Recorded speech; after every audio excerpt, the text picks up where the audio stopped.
Huwag mong tawaging asawa ang isang tao pag hindi pa kayo kasal. No license, no evidence. In short, kulurong pa yung relasyon yun. Anytime, pwede kayo maghiwalay dalawa.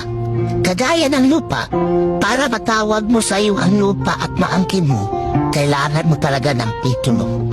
Kaya pag kinasal ka, ang ibig sabihin, KNJS, kasi nagkatuluyan kayo.